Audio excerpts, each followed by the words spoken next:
Season 2 of Written in Stone is supported by RAB. The mountains are our meeting place. And Tension Climbing, mastery over success.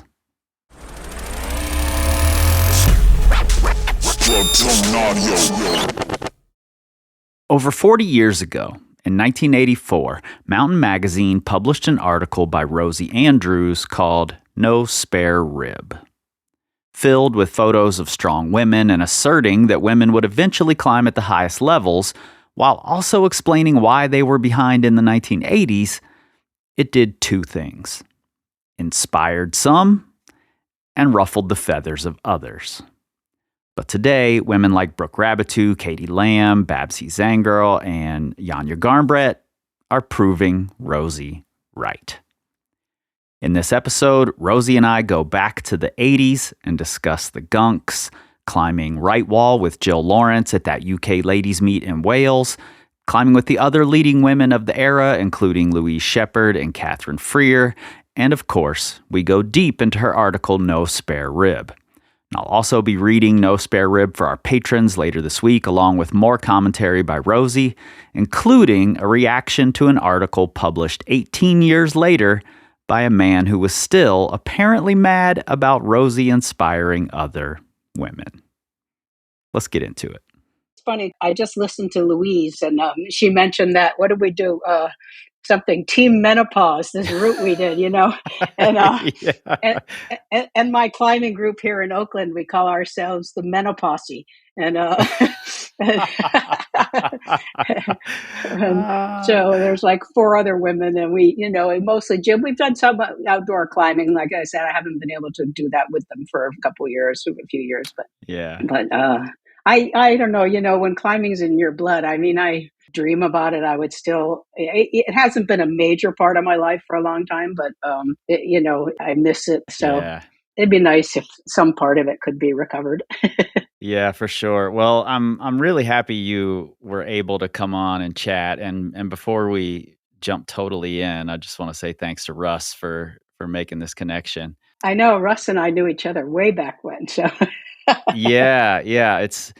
It's so fun getting to like dig back into this history, and every episode I get a text from Russ like, I think you might have got this wrong. And oh yeah, but also I love this and I love this. And so it's been really great getting those texts and getting to talk to him pretty much every week about the history. yeah, fun. Yeah, I knew when Russ was a college student, and I was at the University of Vermont, and then we ended up being roommates in Ventura when we both moved. I moved out to work for Patagonia, and he did to work for Black Diamond. Yeah. So yeah. Wow, I didn't know that. So how did you get started in climbing? I'm just curious, and I'd love to know, were you climbing with other women early on? My earliest introduction was sort of through an ill-advised romance with a British climber, and really, I think at that I was maybe 19, and I'd have to say I didn't even know climbing existed as a thing. Sure. Rock climbing, Yeah. like that was, at that point in time, that would have been like 1970, 69, 70, something like that. It was really not a known sport much in the States at all, I think, especially compared to Europe, maybe. So through that, I kind of got an introduction to climbing. It was sort of short-lived. And then when I was like 24, I went and I took an outward bound course off the coast of Maine. A friend helped kind of get me a scholarship to go do that. And just turned out that they were looking for a woman to work on the climbing program for the next course after mine. And I was footloose, and I knew what a carabiner was and how to tie a figure-8 knot. I think that was like about, So, you had all the prerequisites. Exactly. And he said, you want to stay and, want to stay and teach climbing? I was like, yeah, sure. And, one of those serendipitous things that totally changes the trajectory of your life. Were there other women around at the time? There weren't a lot of women at the Outward Bound school, not a lot of women climbers, but, there were it was a sailing school. There were a lot of really fit, active, outdoorsy kind of women and good sailors and stuff. And I started bouldering more and climbing, getting more interested in climbing while I was doing that. And then I met my husband, I was with a guy for about 6 years. He was something of a climber, more of a sailor, but we started climbing together and going to the Gunks a lot. And it was really through him, kind of in like, that was like 76, 78, somewhere in there, that I did a lot of my climbing with him, 79. And I think, once we started getting into the gunk scene and stuff, then of course you become aware of, like, get the guidebooks, you see, oh, Barbara Yeah. Devine, and there were other East Coast women climbers, Sue Steele, Lotus Steele. Her name showed up on First Ascents with her husband, I think, at the time, Uh-huh. and Herb and Eve Lager. They did a lot of stuff at Seneca. So I think I didn't climb directly with them, but I think, the awareness that there were women was there. And the Gunks, there were quite a few women who were partners. They climbed mostly with their boyfriends or husbands, but you saw them out a lot, and they did go off and climb together and did some leading too. So it wasn't like there wasn't another woman anywhere. Yeah. Well, Barbara Devine is like one of those mysteries of this, like, this series that I've been doing for me, because Yeah, there's not that much written about her, and when it is, it's very often in connection with her late husband. with Kevin. Yeah. Yeah, so I'm curious if you have any memories of her, or what was she like? I just wanna make sure she gets her flowers. I've mentioned her multiple times in here, but I'd love to hear any personal accounts if there are any. Right. And I never climbed with her. I mean, my recollection was very much of Barbara and Kevin, that they were kind of Mhm. a unit a lot. And they projected stuff, and she, was, very gifted and capable, obviously. And she did do some really hard stuff, but I can't really fill in a lot of gaps other than that. I mean, Okay, okay. yeah, they were very much a part of there was a very small town culture at the Gunks then, and Mhm. I think I listened to your thing with Amy and the whole thing about nostalgia or not, but I feel like I climbed there at such a great time, Yeah. because it was a small community. You'd walk up to the Uberfall and on Sunday, and the ranger would be sitting reading the New York Times in his truck, and we all knew Mm. each other first name, and it was a nice time to be there. This is a total side note, but I just read somewhere that the first, like, record of nostalgia being mentioned, it was mentioned as a disease. I'm sure, pining for the past. Yeah, I just read that somewhere, and I wish I'd have known that when I talked with Amy about it, but, really kinda funny. Yeah. I read somewhere that Louise Shepherd was either on belay or you two were climbing together when you did your first 511. Is that true? It's interesting you wrote me that, and I went and looked back through. I was really not a record keeper. Like, some people have everything they ever did in their Yeah. guidebooks. I'm like, where did I go? What did I do?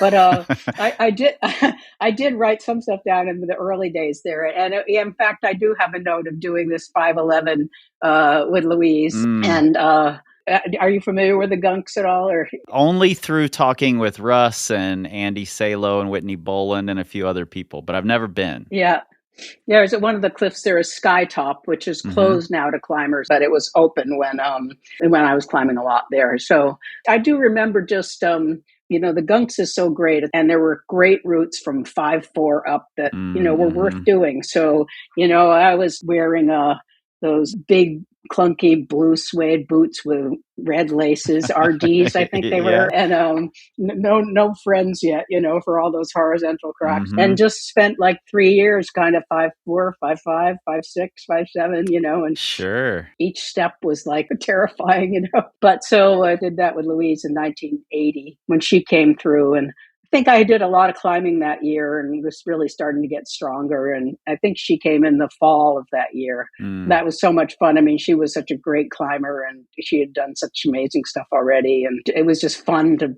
climb with another woman who was kind of, at a similar or better level. And Yeah. Yeah, when I went back and looked for where I read that, and I can't find it again.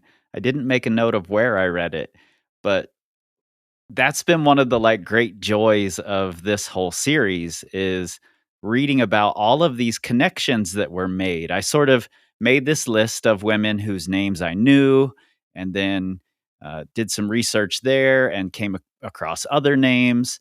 But then as I dug deeper and deeper, I started seeing all these connections of everyone climbing with each other and going on these trips with each other, and that seems so incredible to me with it being a time where there's no internet to get a hold of each other. You know, it has to be letters or ridiculously expensive phone calls at some point. That just seems incredible to me. I know. I think probably what happened was she and Kim came through. They were kind of climb for a couple weeks, or I'm not sure how long they were there.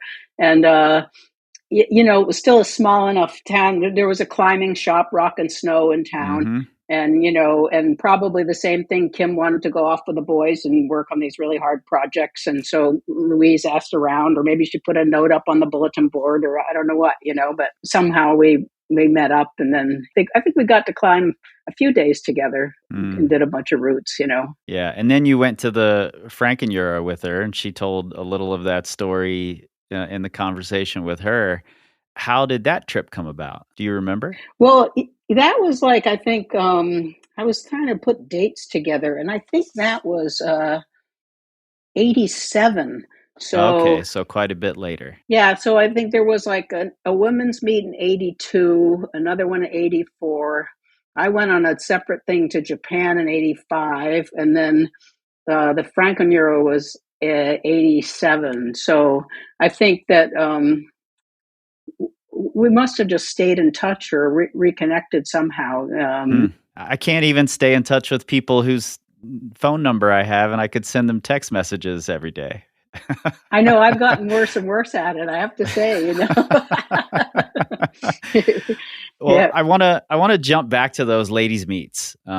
They've played a really big part in this series, and I didn't know about them at all before I started researching the women of the '80s, and you played a big part in the episode where I talk about Jill climbing right wall with you on belay, and then you climb right wall right after her, and then I think Catherine Destavel and maybe Christine Gambert came and also did it, possibly the same day. I would just love to hear your memory of that day. Yeah, sure. And I will just say we could the 82 meet was kind of what spurred a lot of my thinking about that led to me writing that article. First I did Mm, a slideshow. I'd gone sponsored by the Alpine Club with Catherine Freer. She and I were both climbing pretty well, and Jill Price, and there were some British climbers climbing well, but several European countries had sent climbers, and whether it was the Alpine clubs, I think, that were asked to send representatives. And I don't mhm, know if they didn't look very hard, or people weren't available, or whatever. But most of the other women who came, weren't really great they weren't particularly, I think, leading trad, and mm, but also we had a lot of rainy weather. And I remember noticing, like, we would go to they had climbing walls like way ahead of us, right? Like, yeah, we had no such thing, but they had these indoor gyms and stuff. And you go to these things and see these women who just could, like, crank these really hard problems. But then you would get out on the rock where you had to, like, go for it. mm, And they'd be like, oh no. And I'd been used to climbing with, sometimes with guys who just looked like they were going to fall off every move they made, but yeah, yeah. somehow they could, like, just push through. Anyway, so that got me interested. We could talk more about that. Yeah, we will. We're gonna go deep into that. But Jill and I did a bunch of good climbing on that meet, the first meet there. It was a really fun time. We did a bunch of good climbing, and then that led us to do a lot more climbing in between then and the meet when we did right wall. So Mm, that was a much stronger group. Catherine Desteville was there, and Christine Jambert, and yeah, I think we were all kind of egging each other on. yeah. I remember Jill, partly, like, kind of learned this from the first meet, and then right wall really impressed me more with it, like the mental baggage that goes with doing a route that has a big history for you. Yeah. Like Jill had belayed her boyfriend on the first ascent and seen him struggle and whatever, and it was like Mhm. such a, like, yeah, for her. And for me, I was like, okay. Yeah, I yeah. I don't think I'd really heard of it hardly. So, but I think also it was that people took notice because there was, a fairly strong contingent of women, and we were climbing all these, left wall, resurrection, right wall, cenotaph, all these things all day long. But I thought for Jill, that was kind of an amazing to sort of get past all that mental baggage and do that climb was really something. I just listened to a bunch of voice recordings on the Pinnacle Club's website. Uh-huh. And one of them is a woman talking about that she was at the crag that day. Uh-huh. She was not part of the meet, but she was at the crag, and she had heard of the Pinnacle Club, and she sees all these women coming up, and she's like, oh, this must be the Pinnacle Club, And she gets to witness all of these things happening. Jill climbing right wall, and you climbing right wall after Jill, and all of these women climbing these hard things all over the crag. And it totally blew her mind and changed her entire approach to climbing. And she realized, oh, I can do that. Women can do that. Right. So I thought that was really cool to hear from someone who wasn't part of the meet, who just happened to see it. Yeah, that's cool. And my recollection, I think that the four of us all did it that day. Mm-hmm. And I think I wrote you, afterwards we went and climbed at Traumatic, and I think it was there that we ran into a guy in the parking lot. And the Brits then they were they'd come down from the crag and take their pants off and change into their other pants, And I just kind of remember this guy standing there as underwear and being like, oh, you bloody ruined the route now, and he was just dejected because he'd been building up to do this climb, and now 4 women had done it, and it's hard not to take a little pleasure in that. It's like, oh my God, really? You take a lot of pleasure in that. That's brilliant. I know. Yeah, I know. He was so downcast, and it was yeah, pretty funny. Oh man. Well, what I read from Jill is that you and Catherine inspired her that year to quit her job and sell her car and go to the US on a year-long climbing trip. And nowadays that's like, oh, I'm glad I had that influence on someone. And I'm just curious, back then, were you glad you had that influence on her, or were you like, oh no, what did I do? I think we kind of had it on each other. I mean, I also quit. I mean, so Okay, Jill good. and I did a long road. We did a long road trip together, and we were well matched, when we did a bunch of climbing around New England and the Gunks, and then we drove west and I think we went to City of Rocks. We went to Boulder. We went to Canyonlands and Yosemite, and I had climbed some in Yosemite before. I think Russ and I did Half Dome together in 1980, but Canyonland, for a Gunks climber, I mean, the Gunks is right. All the horizontals are flipped to vertical in the Canyonlands. Exactly. There's not a bucket anywhere to be seen, and I think we had a rack with I don't know what, 2 number 3 friends or something. I don't know what, I remember we trying to do super crack of the desert. That was one of those great, I never really was comfortable on cracks the way I was of face climbing or, on sort of mixed. But yeah, Jill and I did a ton of climbing. I don't remember. I don't think we climbed together with Catherine Frere, but I stayed in touch with Catherine until she died pretty late. I still have postcards from her, and I think some point it's funny, these things, you find things you say in writing and you go like, ooh, but I think I referred to her as a thug, and I didn't really playfully and affectionately, because Catherine she was drawn to the very climbs I had wanted nothing to do with, so I actually really admired that about her, because she liked wide cracks, and she did really hard big wall stuff in the valley and the blue collar climbing. Yeah, and she was very open and warm, and like to dig in about personal stuff. She was really interested in that kind of stuff. And but yeah, and I'm pretty sure she contacted me. I think we talked before we ever went on the climbing meet. When you're asked about is climbing with women important, I mean, I think it partly is just in the way that having women friends is important, like, I mean, that it's just a different energy sometimes, and a Yeah, kind of, for sure. yeah. And, so, we were, I don't know what, 20 women crammed into a hut somewhere. There were horrific midges. We were all itching all over, and, and terrible weather. So we went to the pub a lot, and just all the antics that go with all that. I love that the good memories could also be construed as bad memories if they were looked at by a different person. Uh, The- the midges were horrific, I have to say. I was going to say, I remember Gritstone being really hard, that Mm, a lot of times it's these like, these long, long spans between these horizontal breaks, and right. very like, it would be shocking. I have to be like, well, it's only 20 feet. How hard can it be? And then it would be Yeah. desperate, you would worry about hitting the ground the whole time. Yeah, I think that's what's the like mix of all the different types of rock and styles that the UK has all so close to each other. Yeah. Seems like it's got to be one of the reasons that they consistently turn out some of the best climbers in the world. I agree. Yeah, it was amazing within just a few hours to go from like, Gogarth, the Sea Cliffs there to, to Hmm. Grit to San Antonio to Right Wall to whatever. Yeah, I mean, yeah, Yeah, yeah, I for agree. sure. Yeah. Well, this whole thing is like by no means a complete history of women of the 80s.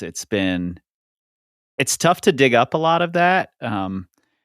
So I would love to hear any other names that you think might have been missed. One name in your article, actually, Carol Black, hasn't been mentioned at all. Um, and I know she was a Colorado climber. Is that right? Who climbed pretty well in the 80s. Yeah. And I didn't know her well. I think when I was working on the slideshow with Jill's help for the AAC thing, we ended up contacting a bunch of women climbers to try to get their thoughts and Mm, stuff. And that was kind of how I became aware of a lot. Like you asked if you know anybody, pass this along, kind of thing. mm, So kind of spread a little bit. And I was looking back. I still have a bunch of those. We asked people to fill out a little questionnaire. I still mm. have some of those, and there's a bunch of names that they weren't necessarily anyone pushing the limits of climbing, Sure, but sure. they were just dedicated, solid climbers who were out there all over the place. I think, and around Seattle and Leavenworth area, and then of course Colorado. But Carol, I just remember she her partner was a guy, Steve. I'm not remembering his last name, but I think she was, just a really good kind of like maybe like Coral, but a good solid crack kind of climber who, Hmm. was part of the scene. I can't fill in a lot more than that. I also had never heard of, is it Joyce Bracht? Is that how you say her last name? Yeah, I think it says probably as much as I know about Joyce in that article. She was, a really strong climber, had been a dancer. Um, Yeah, striking photo when you open up the article. It's impossible yeah, not to ripped. gawk at it. Yeah. I'm like, wow, I wish I looked like that. I know, really. Well, I wanna unless you have other names, I wanna jump into No Spare Rib because I think we're gonna spend some time here. The only other thing I'd say is like there was the Appalachian Mountain Club in Boston had a really strong chapter, and they taught climbing courses and stuff. And through them, I got to know there were some women who were part of that group who, again, weren't necessarily pushing the limits of climbing, but were climbers, and they were out and about. Mhm. And one of them, a woman named Beverly Boynton, got to be a partner of mine for a long time, and we probably stayed in touch the longest of anybody in terms of still doing a trip together every few years. Even maybe 5 years, somewhere in the last 10 years, we did stuff. She lives in Jackson. She lives in Jackson now. Oh yeah, she's amazing. Hard. I mean, she's like a woman with a deep, deep lust for adventure. She does a lot of Mm. incredible stuff. Yeah, but We were good climbing partners. I think I was always a little bit better climber, but we enjoyed each other's company, and yeah. And she stayed committed for a long time, even long after she had, health issues that made climbing not easy. She still wanted to climb. So You just popped this into my head when you said that made climbing not easy. Was climbing ever easy? I think that's the question. Like, even when complications arise, you still go climbing because it was never easy to begin with. right, no, exactly, yeah. Yeah, and it really took me back, looking back at some of the old pictures and thinking about, oh yeah, it was so different when I started with, just kind of Yeah. the gear and the whole scene, but the gear particularly, like I really appreciate having had those years of, like fiddling with opposition RPs and Mm-hmm. I think listening to Louise, I mean, I think I did sport climb but I never really liked projecting. It always just felt to me like it was too hard, Mm-hmm. and all my most memorable climbing, the things that I think were just like longer trad stuff kind of climbing where, you do a full rope length and the rope gets heavier and heavier and you're getting more and more pumped, and those were the best. Yeah, well, it's interesting you bring Louise up there because one of my favorite photos I've come across in all of this is the photo in your article of Louise and you, and Louise is looking up at you, part smiling, part laughing. It looks like admiration or adoration or something. But I love the expression on her face looking at you in that photo. Yeah, it's a nice photo, huh? I think I'm kind of wondered myself, like, did whoever was taking the picture say something funny, or like I Right, don't right. really remember what went on. Yeah, yeah, yeah. Yeah, I love that. But Well, can I play you a clip I have here? And I found this on the Pinnacle Club website, and I don't know if you've heard it before, but I thought it would be great for, to get your reaction to this clip. uh-huh. I remember in 1984, Mountain 97. It was published in Sheffield. I read this article, and this particular one, front cover, picture of a woman climbing this amazing hard route. And inside was an article called No Spare Rib by an American woman called Rosie Andrews. And that changed my life. It really did. I was reading about all these women, and they were all leading these mega hard routes. And the woman who was on the front cover, the inside shot of her was wearing a pair of skimpy shorts and a little skimpy top. Her abs were to die for. She was a professional ballet dancer. And I just gawped at it. And I read this article. It literally spurred me on. I thought, I can do better than VS. I must be able to climb harder than this. They can do it. Why can't I? That was Hillary Lawrenson from the Pinnacle Club's website. Have you heard that before? No, that's really nice to hear. Thanks. That was cool. Huh. Yeah, I just loved she said it with so much conviction. That really changed my life. It really did, And Uh-huh. and I think this was, when I mentioned this article to Alison Osius, she said, "Oh, Rosie wrote that. That was a big deal. That was a really seminal article." And I fought to get my hands on this magazine for several weeks and finally got a copy of it. Alan Watts actually sent me photos of it from his version, and then I got a hold of a copy myself. So, Oh, good. but you already told me what sort of made you want to write it was that trip to the ladies' meet in 1982, and what was the reaction to it when it came out?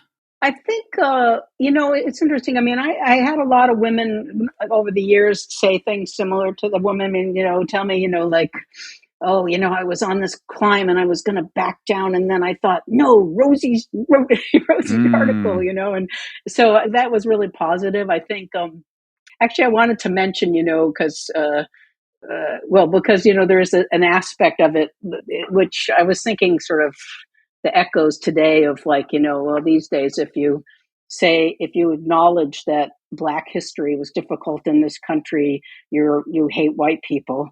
It's kind of Yeah. like try to write something positive and encouraging about Mm-hmm. women, and somehow it's somehow something negative about men. And I always, whenever I've gone back and read it, I've thought, I don't sound negative about men in I this didn't get article. that Like, from it at all, Rosie. Not at all. yeah, and that, I mean, I had so many good male climbing partners and friends over the years, and people who really encouraged me. And, I ended up going and working for Patagonia for 10 years. And that partly happened because I did that slideshow at the Alpine Club meeting, and Yvonne Mm. Chenard came up afterwards and said, that was so great. You should come out and give it some time at Patagonia. And he set me up to do it at the Telluride Film Festival, and, wrote me a little promo thing for it. So, I mean, I always felt a lot of encouragement from men, but there was that flip side of whether it's older school or Yeah. guys who just have stuff to work out, who knows what, but that,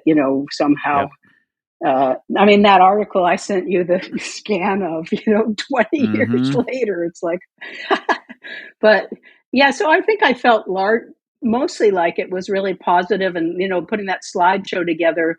If I remember, I mean, I think that Jill and I were able to arrange some gigs to like stop and give that slideshow partly on our trip, which helped raise a little money to help fund the trip. And, the article was just obviously a different kind of, or a broader audience. Mm-hmm. I found somewhere in my files the editor nagging me whether I was actually going to ever write it or not. I think I was slow to get it done. Do you still have all the slides from that slideshow? I think I do. Yeah. Yeah. If you ever, for any reason, decide you want to get those digitized, talk to me. Let me know. I would love to help with an outlet for those somehow. So thank you. I don't have no idea what order they're in. The slideshow, I kind of talked about some of these same ideas that are in the article, and then I think several sections were set to music, and they were just a lot of really good slides of women climbing stuff that obviously looked like it could be hard. Yeah. So, and it was partly, maybe I said this already, but just that when the AAC asked me to do something from that meet, part of it was also the motivation was kind of like, I just couldn't imagine being like, and then on this day we went to Traumatic and Jill led this, and I was like, it's so boring, So, but I do remember when I first posed the idea of doing it, they would be like, what about women climbing? There certainly seems to be like a trepidation to tackle topics for a lot of people, for a lot of publications and organizations. So number one, really great to hear that Yvonne loved it and wanted to bring it in. That's a really great check mark in his pro column. Absolutely, yeah. So I'm really glad to hear that. So I went to work at Patagonia in 87, I guess. And, I was born in the very end of 51. So, one other thing for me, I think, is like I kind of was peaking climbing in some ways when I was 34 or something like that, and also, hitting at the same point that like, okay, well, I don't want to be a 50-year-old climbing guide. Like, what am I doing here? I mean, and, so that tension of like, and I think, sponsored climbing was just starting to happen. I took place in that, the first competition in the US that, took place out in Utah, The Snowbird. Yeah. Snowbird and Patagonia, set me up to do that. But I wasn't going to start being a competition climber at age 34, 35, right. Trying to make my, I was single at that point. I was like, I may have to pay for this for the rest of my life myself. I had, real world things to figure out. So, Sure. Yeah. Well, and I think that also speaks to your article because, culture changes over time. And certainly in the 80s, there was not much of a career to be made off of climbing, Right. And that's grown quite a bit where there are a lot more careers that can be had in, as a climber, whether it's as a professional climber or within the industry somewhere else. And I think your article sort of centers around the culture and how the culture of women, like growing up as little girls, how they're treated and what they learn and, what boys learn. Yeah, and I have to say, Jill was really helpful. She had, I think, studied a lot more kind of sports psychology and stuff, and she pointed me towards a lot of good stuff, sort of to research for that when I was doing the slideshow and the article. But yeah, I think I saw this sort of pattern, and I was like, what's going on there? Like why is this such a big hurdle to kind of to be physically demonstrating you have the capacity, but not be able to put that into practice, kind of, when you're when things feel a little uncertain, kind of. Well, I think it still resonates today. And I fall into this trap myself, right. As a girl dad. I've got 2 daughters. My wife did not climb when we met, but she became a climber. And while I'm also a climbing coach, and I know it's best if I don't, steal the struggle away from her, if I let her have the struggles, I know that's better, but there's still something, that I want to protect. Right. And I think a lot of men fall into this trap, and it's a thing we regularly have to, I have to pull back from it and say, no, you figure that out, Yeah. And I thought that was one of the dynamics that just seemed so men had gotten going much sooner in the sport. So they were almost always the one with more experience. Women so often, like I did, got introduced by a male partner who had way more experience. And so I think I wrote in that the article how, it's kind of, the satisfaction you feel from doing a lead that, your partner like does in sneakers or, whatever, it's just completely different than being up there with someone who's kind of working through the same stuff with you at the same time. Yeah. And I think that, reading the article, I think it's not only, and you don't say this in the article, so I'm not trying to, put words in your mouth here, but it's not only relegated to just the male-female dynamic. It's also the better climber, newer climber dynamic. Exactly. But couples especially often fall into that scenario. Right. And I think probably, the good thing now for women getting into it's probably a lot easier to find another woman partner to go out with, Yeah. Back then that was just not as much of an option, I think. So. Yeah. And I think also with like the proliferation of climbing gyms and training for climbing, that oftentimes now couples will be, the woman will be the better climber. Right. I see that more and more now than I did even in the early 2000s. Right. And that was kind of true for me. I mean, my husband, Peter, I was just a naturally, I loved to climb when I was a kid, so I was just a better natural climber than him. And, he, kudos to him. He was kind of like, here, you lead, that helped a lot. I think having someone who had that faith in me then too. Yeah. And he probably should have been a little more protective. He was sort of known for having like a questionable judgment. So. Well, are you seeing anything in today's culture that might be contributing to that same sort of like holding women back? Yeah, my sense is that it's overall better, Yeah. I mean, I don't stay closely in touch, but I check every so often. I read things and whatever, and I'm just so blown away at, the presence of women in the climbing scene doing stuff that's like, maybe I shouldn't be. I predicted this, but still, still it's so cool to see how much women have proven that they're very physically well, and now that like the psychology is caught up. Okay, I am breaking in here because Rosie and I get deep into her article, No Spare Rib. And the conversation is just frankly better if you have the context of the article. So what I'm going to do is I'm reading the article for my patrons later this week, and I will insert the commentary with Rosie throughout that reading, as well as reading a very short article that referenced hers that was published 18 years later and was still a little upset that Rosie had chosen her own method of inspiring women. It's a strange article, and Rosie and I get into it as well. And you can join for free to get that episode. It will be at patreon.com/Secret Stoners Club. The link is right there in your show notes. So please check it out. There are a bunch of other free bonus episodes in there as well. But while we were talking about her article and the topic of feminism, something came up that I thought was worth finishing this conversation on. At some point in the last 20 years, but at some point this thing showed up on Supertopo where somebody was recounting something that happened climbing on Black Velvet Wall in Red Rocks.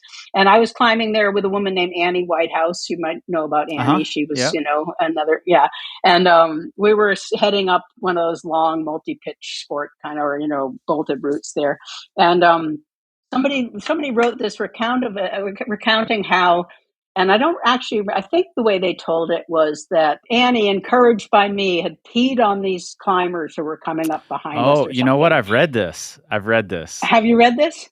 Yeah. Yep, absolutely. And I think that's how it was stated. And, and I remember reading it and feeling like, oh my God, this feels like another piece of this, Rosie the feminist, monster kind of story or whatever. And, my recollection of what happened that day was I led the first pitch off the ground. Annie comes up after me and she really, she has this pained expression on her face. And she gets up to the first belay. It's like a hanging belay, basically, and she's like, I really have to pee. I'm not quite sure why she didn't go off and pee when she was down on the ground, but, she really had to pee. And, and she so she did whatever she was able to do with her harness, and she peed and she peed and peed and peed. It was like a gallon. And there were some guys down below that were waiting to come up. And I think that Charlie Fowler, maybe you know Charlie Fowler. Charlie Fowler was leading a route off to our left, and he had some little camera hanging off his harness, and he stopped and took a picture. And it was just one of these crazy comical whatever. And the guys, I do remember these guys were like, hey, we were going to do that route.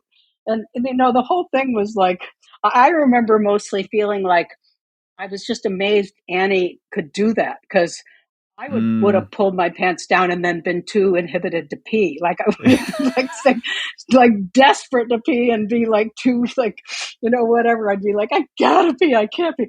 And so anyway, she peed and peed and peed and peed and peed, and then eventually we went with the route. But it was one of those things of media. You see later turned up, and just the way it was written, I remember feeling that doesn't really capture what happened there. And I felt bad about it. And I tried to log on and just put in my turn, and I couldn't get my password to work. And I went round and round trying to get, I never could defend myself. So this is my big moment to defend myself. This is your moment. I just don't want to go down in history as someone who encouraged women to pee on men because she hated them. Oh, I love it. I would have totally forgotten having read that, but I think I came across it when I was just Googling women of the 80s and your name, and I'm positive that's where I came across it. in an old Wayback Machine Supertopo thread. Yeah. Good. I got to give my 2 cents. I love it. But thank you a ton for doing this. This is after reading your article so early in this process. And actually, I should back up even further. After reading about your article and then not being able to find it on the internet and feverishly searching for a copy, and then finally reading your article in the beginning of this process, now it means a lot to be able to sit down and talk to you and close this whole Women of the 80s chapter with you. So thanks. Yeah. Oh, you're welcome. It was really fun. And like I said, I really enjoyed it. So, and nice to meet you. 1, 2. Written in Stone is produced by me, Chris Hampton, with help from Riley Rush for Plugtone Audio, a group of the best, most impactful podcasts in the outdoor industry. This was the final episode of our Women of the 80s series, but bonus episodes are coming for our patrons. It's free to join. And remember, this show is 100% rooted in the facts, but like Todd Skinner always said, never let the truth get in the way of a good story. And if you love what you're hearing, give us those 5 stars and a glowing review, join our Patreon, the Secret Stoners Club, and tell everyone you know, at the crag, at the gym, and that guy who thinks he knows better how you can inspire other women, definitely tell him. And together, we can tell the stories of climbing's most important ascents, one decade at a time.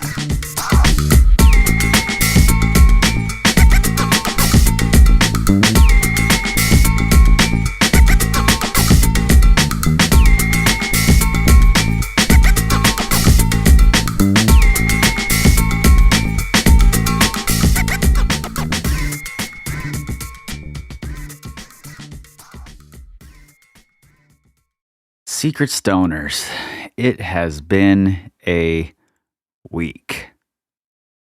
Probably tired of hearing that by now. Seems like I have a lot of those. Here's what I do, though. I love making all of these things, so I just keep piling more things on myself. I just finished making a free toolkit to help climbers learn how to give more effort. That's going to be coming out soon. If you're subscribed to our newsletter, The Current, you'll be hearing about it there.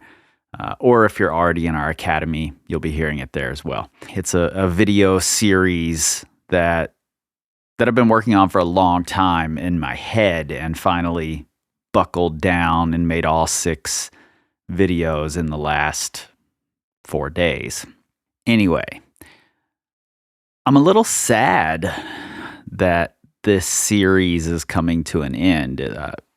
This series was totally not on my radar, and I just rabbit holed into it, and it's been really, really fun learning about some of the names and the people and the history in general that doesn't get talked about.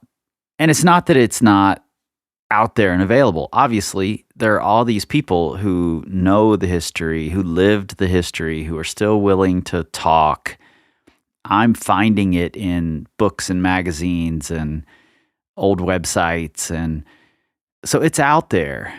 It's just not put into one place for people to find, and I think there's a lot of value to it. So it's been really fun to gather it all and put it into one place. I've said this before, but I wish I would have done it for the 90s.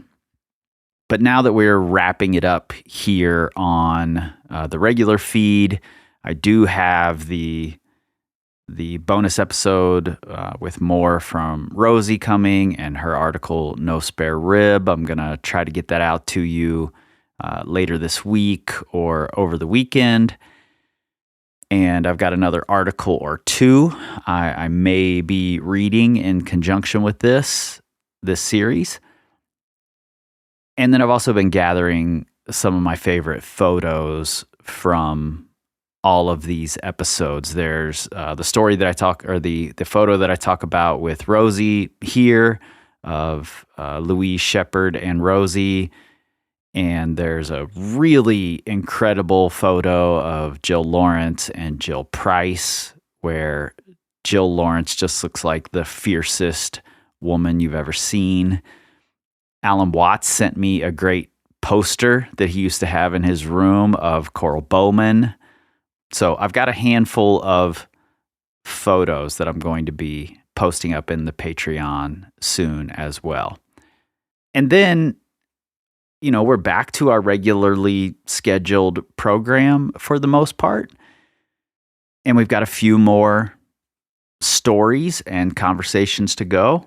And then I've got more ideas. And what I'm going to try to do is keep some bonus episodes coming sporadically throughout the summer, early fall. while I start preparing the next season of this thing. I'm about 95% sure that there will be another season. Let me take that back. I'm 99% sure there's going to be a next season. I reserve that 1% for catastrophe, but I'm not going to do a poll because I know exactly where I want to go, and it's something that I have to do. It hasn't been discussed enough, but it has to be discussed before we can move into the 2000s, the 2010s. It has to. There's no getting around it. It's such a big part of climbing. And it's not competition climbing, but competition climbing needs its own podcast like this. For God's sake, somebody make a competition climbing podcast. I would listen to it. Unlikely that I'm going to do the research to make it myself, unless we're 6 seasons down the road from now. Could happen. You never know. John Bergman, where are you at? You wrote the book on competition climbing. We need one of these podcasts from you. Anyway, let me get back on track here. The bonus episode that's coming with Rosie and reading No Spare Rib, I've read it a few times now, and it really is an article that I think holds up today. There's a lot of it that we can still learn from. Some things have gotten much, much better, but I don't think we're out of the woods with any of it, really. And there are some touchy subjects, not touchy in a way that should offend anyone, but just in a, I just accepted that and didn't really think it through kind of a touchy way that Rosie and I get into, and we disagree on a thing or two, and we have a great conversation about it, which is, wow, that's how discourse should be. So I'm looking forward to getting that out to you all and reading the Ed Douglas article that references Rosie's article is like one of the great examples of climbing media gone wrong. Climbing media that is very much through the lens of a man who just thinks he knows best. Maybe that's a lot of climbing media. Maybe that's what this is. I don't know. I'm trying for this not to be that. But, can we see our own faults in real time? I don't know. Next week is a break week. Then we are back to our regularly scheduled program with a climber who we've covered multiple times, and this will be our final episode covering him, one of the great legends of all time climbing. All right. I'll see you then.